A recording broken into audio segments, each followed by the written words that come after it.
அல்லாஹ்வுடைய தூதர் ஸல்லல்லாஹு அலைஹி வஸல்லம் சொன்னார்கள், ஒரு அடியான் ஒரு பாதையிலே பயணம் செய்கிறான். அவனை சந்திப்பதற்காக அல்லாஹ் ஒரு மலக்கை அனுப்புகிறான். அவர் இந்த தோழரை பார்த்து கேட்டார், எங்கே செல்கிறாய்? அவர் சொன்னார், இந்த ஊரிலே ஒரு சகோதரன் இருக்கிறான், அவனை சந்திப்பதற்காக செல்கிறேன். அந்த மலக் கேட்டார், ஏதாவது உலக காரியங்கள் தேவை அவரிடத்திலே இருக்கிறதா? அதை பெறுவதற்காக செல்கிறாயா?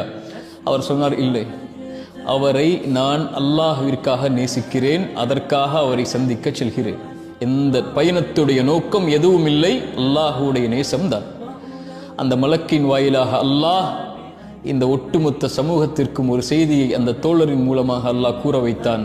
அந்த மலக் அந்த தோழரிடத்திலே சொன்னார், அல்லாஹ்விற்காக அவரை சந்திக்க செல்கிறாயா? எப்படி நீ அல்லாஹ்விற்காக அவரை நேசிக்கிறாயோ அல்லாஹும் உன்னை நேசிக்கிறான்.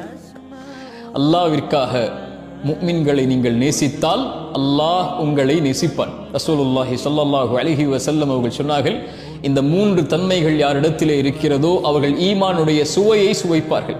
அதில் ஒரு தன்மை, ஒருவரை நேசித்தால் அது யாராக இருந்தாலும், உங்கள் தந்தை, உங்களுடைய தாய், உங்களுடைய மனைவி, உங்களுடைய குழந்தைகள், உன் சகோதரன், உன் தோழன், உன் நண்பன், உன் சமூகத்தில் இருக்கக்கூடியவர்கள் அல்லது அல்லாஹ்விற்காக இருக்கக்கூடியவர்களில் யாரை நீங்கள் நேசித்தாலும், அல்லாஹ்விற்காக நேசித்தால் அவர்கள் ஈமானுடைய சுவையை சுவைப்பார்கள். இந்த உலக வாழ்வு ஒரு தற்காலிக வாழ்வுதான்.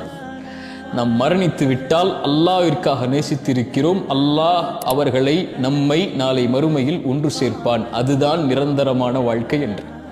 உங்கள் தாயை நீங்கள் அல்லாஹ்விற்காக நேசித்தவர்கள் இந்த உலக வாழ்விலிருந்து பிரிந்து மரணித்திருந்தால் கவலை கொள்ளாதீர்கள், இது தற்காலிக பிரிவு. உங்களுடைய தாயை மறுமையில் நீங்கள் பார்ப்பீர்கள், அல்லாஹ் உங்களை அரிசி நிழலில் ஒன்று சேர்ப்பான்.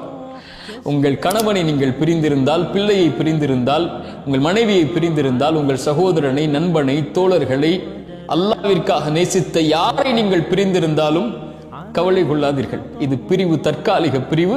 அல்லாஹ்விற்காக நேசித்தவர்களை அல்லாஹ் நாளை மறுமையில் ஒன்று சேர்ப்பார். அல்லாஹ்வுடைய தூதர் அதனால் தான் சொன்னார்கள், ஒருவரை நீங்கள் நேசித்தால் அறிவித்து விடுங்கள் அவருக்கு, நான் உன்னை அல்லாஹ்விற்காக நேசிக்கிறேன். இன்னி உஹிப்புக ஃபில்லாஹ். என் தோழரே, என் சகோதரனே, என் சகோதரியே, இந்த சமூகத்தில் இருக்கக்கூடிய எல்லோர்களையும் விருப்பு வேற்றுமைகள் இல்லாமல் இன்னி உஹிப்புக்கும் ஃபில்லாஹ், உங்கள் எல்லோர்களையும் நேராக சந்தித்து இதை சொல்வதற்கு வாய்ப்பை அல்லாஹ் கொடுப்பானா இல்லையா என்று எனக்கு தெரியாது. ஆனால் உங்கள் எல்லோர்களையும் விருப்பு வேற்றுமைகள் இல்லாமல் அல்லாஹ்விற்காக நான் நேசிக்கிறேன். இது என்னுடைய செய்தி. உங்களுடைய செய்தியும் நீங்கள் நேசிக்கக்கூடிய உறவுகளுக்கு அறிவித்து விடுங்கள். அது உங்கள் தாயாக இருக்கலாம், உங்கள் மனைவியாக இருக்கலாம், கணவனாக இருக்கலாம், பிள்ளைகளாக இருக்கலாம். அல்லாஹ்வுடைய தூதருடைய அறிவிப்பு அது. அறிவித்து விடு, அல்லாஹ்விற்காக உன்னை நேசிக்கிறேன் என்று.